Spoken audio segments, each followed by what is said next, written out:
Hi, welcome. My name is McCluskey, and on this video I'd like to discuss the whole issue of training being an intervention within the context of creating meaningful change. Like the question is that how does it compare if you take training, if training really is an intervention, what's kind of like the sliding scale of judging or looking at other approaches or other ways of thinking, and how does that all fit into success? How does that fit into producing results? And basically, when you look at kind of like if you were to take a ruler or a scale or a graph chart and plot it from the level of an intervention, and of course that's assuming that what I'm saying is true about training, which I lay everything out, and there's nothing hidden here. So I lay out very clearly that it indeed is a intervention at the relational level, and how a dog's decision-making process is influenced. So if you were to use that as a plot line, as a center point, and then go off from there and look at in terms of the effectiveness of how people think and the specifics of the methodology involved relationally for creating change to bring people in the right relationship.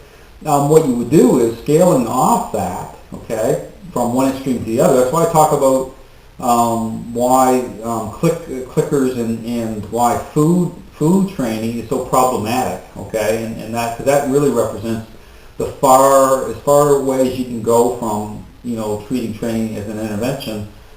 Food training is really the far end of that, of taking the furthest away from that point. And but the problem with that, okay, now if response wasn't such an issue, but if nature really kind of revealed itself at that level and showed us that, okay, this ain't working, okay, you're missing, then you would see that more clearly. But the problem here is, and I talk about this a lot, why it's so deceiving, why so many people are being led astray, is because of how learning theory, how it connects with physical response in a way that doesn't reveal the truth of what's really happening at the level of creating relational change through changing how the influencing the dog's decision-making process. I mean, it's you have to kind of get your head around that, but I show that's you add that layer on that. That's why it's so problematic within these controlled environments. So just bear that in mind. But that's something people really have to look at hard. I mean, this system really breaks it down.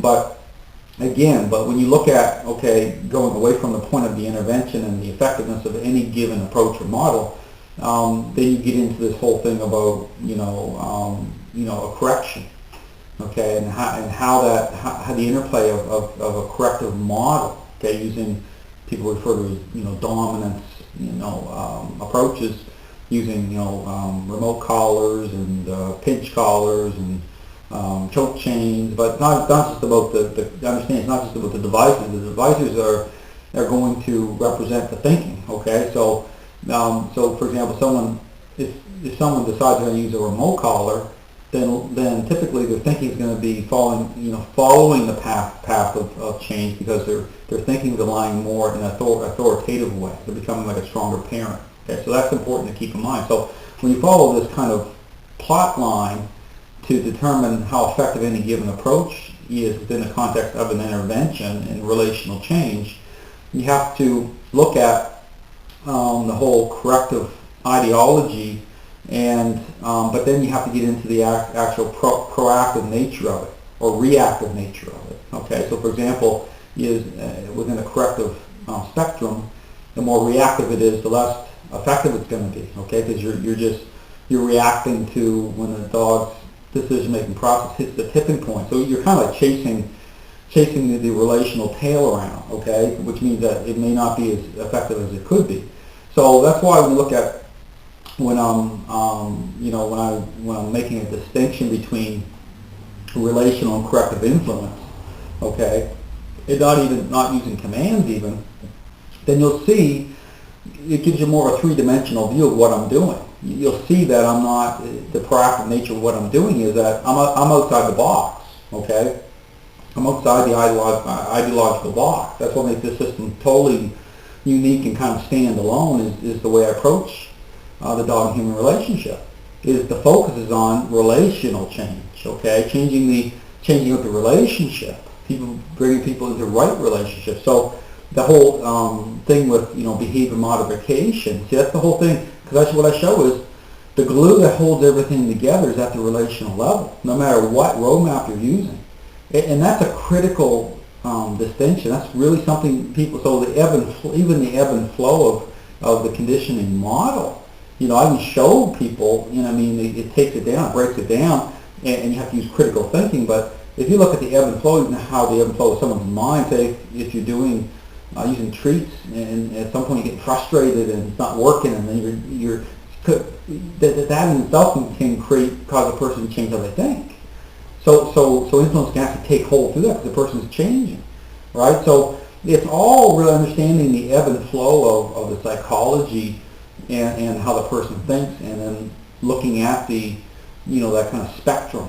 Just like certain thinking, how people think can be on a spectrum. Well, it's the same as relational change. It's on a spectrum within the context of the approach and the ideology and the methodology. So the specifics of it. So you really got to focus in on dogs as relational beings and start to draw back and step back a little bit to see what I'm talking about. But again, to put it on a spectrum, you have to really you have to bring it down at the intervention level.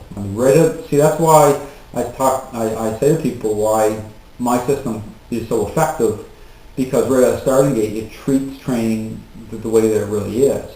Okay, it's an intervention. So this whole thing about going through the motions of things. Okay, when I'm using an interaction, I'm starting right into that. I'm playing off that.